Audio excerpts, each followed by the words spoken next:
Assalamualaikum warahmatullahi wabarakatuh.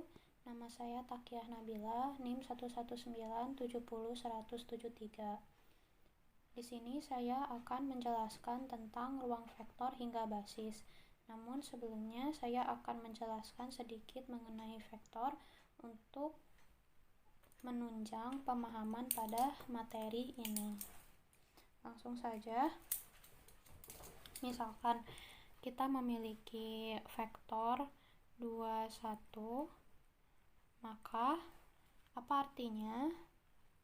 Artinya apabila kita ilustrasikan seperti ini, 2 ke kanan, 1 ke atas, maka vektor 21 tersebut berada di sini. Dan kemudian apabila kita memberikan titik ini, memberikan nama titik ini titik A dan di sini titik B, maka titik A ini disebut dengan titik awal. Dan untuk titik B ini disebut dengan titik terminal. Kemudian adapun operasi-operasi dari vektor ini yaitu penjumlahan vektor dan perkalian skalar. Contoh, misal kita memiliki vektor U dan vektor W, kemudian kita jumlahkan, maka dapat diilustrasikan seperti ini. Jadi pada dasarnya penjumlahan vektor itu vektor W ditambah dengan titik terminal dari vektor U. Nah, ini kita jumlahkan. Maka vektor U tambah vektor W adalah ini. Lalu selanjutnya untuk operasi perkalian skalar, apabila kita memiliki suatu vektor AB kemudian dikalikan suatu skalar K, maka vektor tersebut menjadi KA KB. Contoh, misal vektor 21 kita kalikan dengan 2, maka vektor tersebut menjadi 42. Apabila kita ilustrasikan, maka akan menjadi seperti ini. Pada awalnya vektor tersebut 2, 1, 2 ke kanan, 1 ke atas. Pada mulanya vektor tersebut berada di sini, kemudian kita kalikan 2 menjadi 4 ke kanan dan 2 ke atas, maka vektornya akan menjadi seperti ini. Maka apa yang dapat kita simpulkan dari perkalian skalar ini? Jadi perkalian skalar ini tidak merubah panjang vektor, tetapi maksudnya adalah berapa kali panjang vektor dari vektor sebelumnya. Contoh, pada contoh ini kan 2 dikali 2 ya, berarti artinya panjang vektor yang baru itu 2 kali dari panjang vektor sebelumnya. Seperti itu.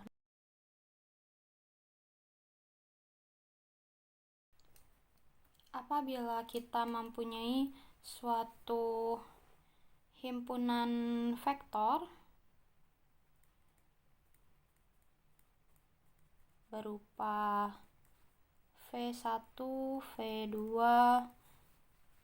V3 hingga Vn yang di dalamnya terdapat operasi-operasi yang seperti telah kita bahas sebelumnya,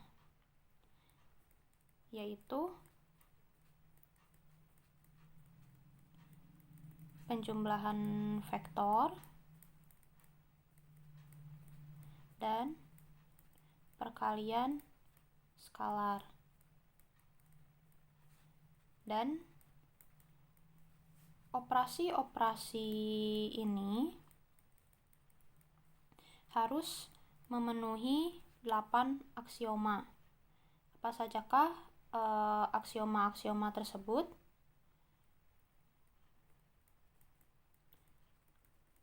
Nah, supaya memudahkan kita dalam menghafalnya, 8 aksioma ini akan kita bagi menjadi ke dalam 2 bagian. Yang pertama yaitu 4 aksioma pertama masuk ke dalam operasi penjumlahan vektor. Kemudian yang kedua itu masuk ke dalam operasi perkalian skalar. Nah, ada apa sajakah sifat-sifat atau aksioma-aksioma dalam operasi penjumlahan vektor tersebut? Yang pertama yaitu komutatif.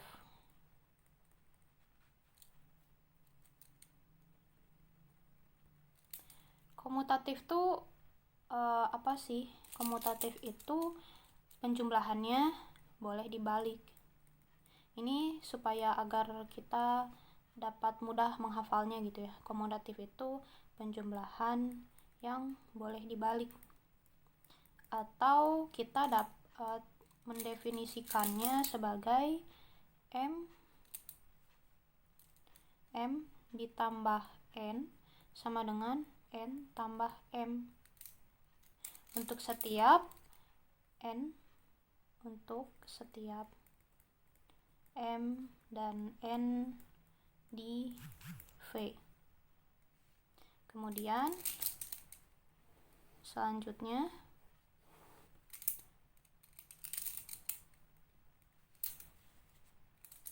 sifat yang kedua yaitu asosiatif. Apa itu asosiatif? Asosiatif itu tanda kurungnya boleh dipindahkan, atau kita dapat mendefinisikannya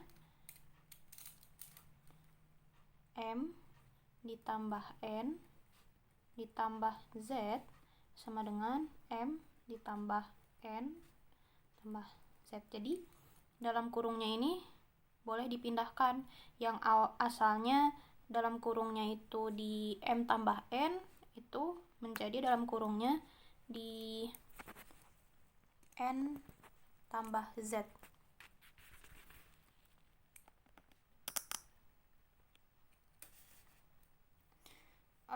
Kemudian di sini untuk setiap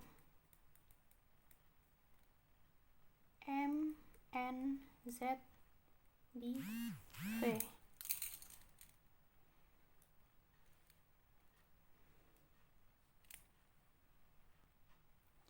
Lanjut, sifat yang ketiga yaitu unsur 0, yaitu adanya 0 dari vektor, atau ada unsur 0 di V sehingga M ditambah 0 sama dengan M untuk setiap M elemen V.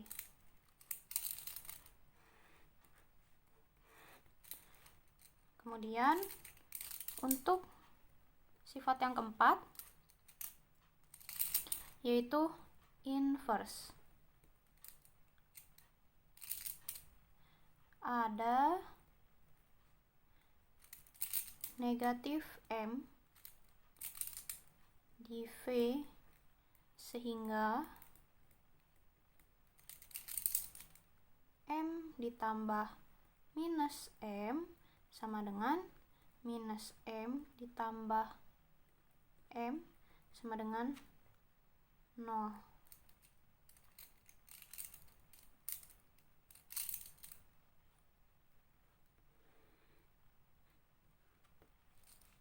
Lanjut. Nah, ini kan sudah ya 4 aksioma pertama mengenai operasi penjumlahan vektor. Lanjut. Yang kedua. Yang kedua yaitu mengenai operasi perkalian skalar. Ada apa sajakah? Yang pertama ada distributif penjumlahan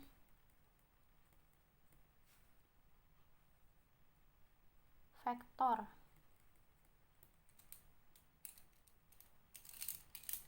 Kita definisikan sebagai K M ditambah N sama dengan KM ditambah KN. Untuk setiap skalar K dan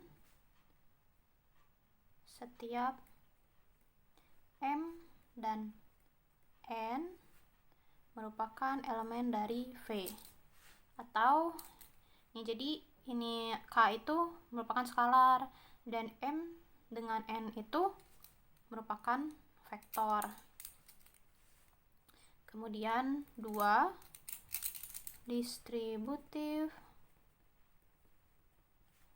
penjumlahan skalar. Nah, mirip seperti tadi ya, cuman yang dijumlahkan, kalau yang pertama kan penjumlahan vektor ya vektornya yang dijumlahkan, kalau ini skalarnya yang dijumlahkan. Jadi apabila kita mempunyai K ditambah L dikali M sama dengan KM ditambah LM untuk setiap skalar K dan L dan setiap M merupakan elemen dari V. Lalu untuk sifat yang ketiga yaitu asosiatif.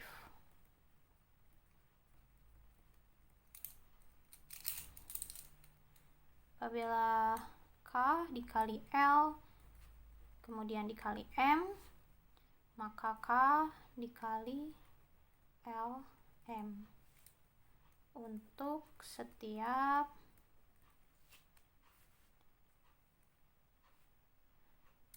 K dan untuk setiap skalar K dan L dan setiap M elemen V. Jadi seperti yang sebelumnya kita bahas ya, asosiatif itu tanda kurungnya boleh dipindahkan. Cuman kalau sebelumnya itu kan tadi penjumlahan, sedangkan ini perkalian gitu. 4 unsur 1. Apa itu? Apabila kita mempunyai 1 dikali M, maka hasilnya adalah M untuk setiap M elemen dari V. Itulah 8 aksioma yang harus dipenuhi sehingga kita dapat menyebutnya sebagai ruang vektor.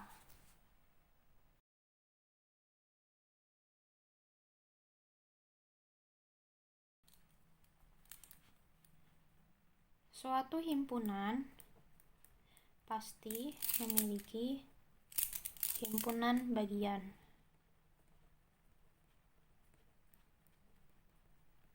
Nah, himpunan-himpunan vektor itu kan akan membentuk ruang vektor dengan syarat yang telah kita sebutkan tadi ya.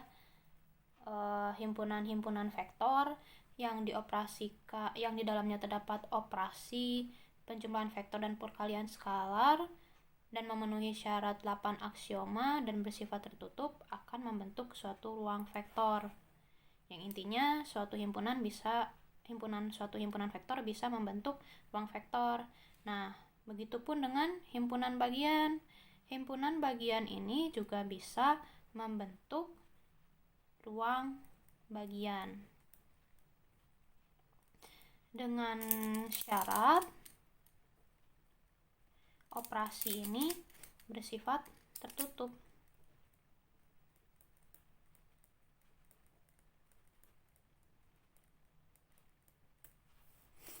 Nah, ruang bagian, apa sih definisi dari ruang bagian itu? Jadi, suatu himpunan bagian W dari ruang vektor V disebut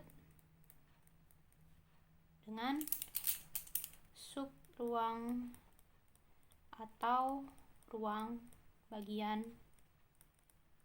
dari V.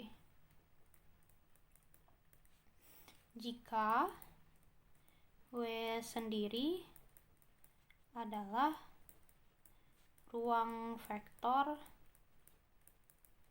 di bawah operasi penjumlahan dan perkalian skalar yang telah kita definisikan pada V.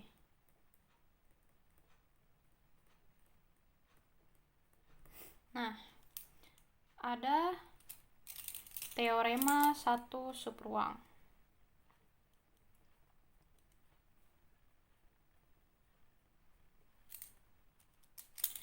Jika Q adalah subruang dari P, maka Q harus memenuhi dua syarat. Apakah syarat itu? Memenuhi dua syarat. Yang pertama, jika A, B elemen dari Q, maka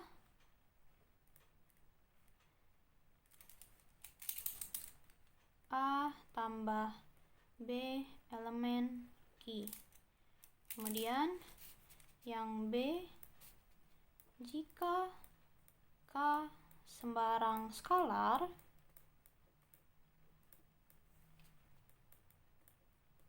dan A vektor sembarang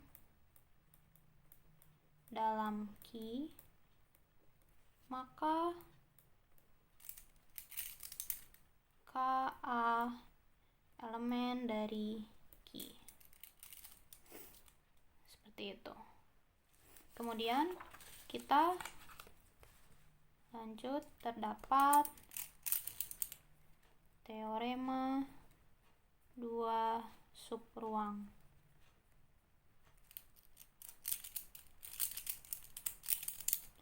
Jika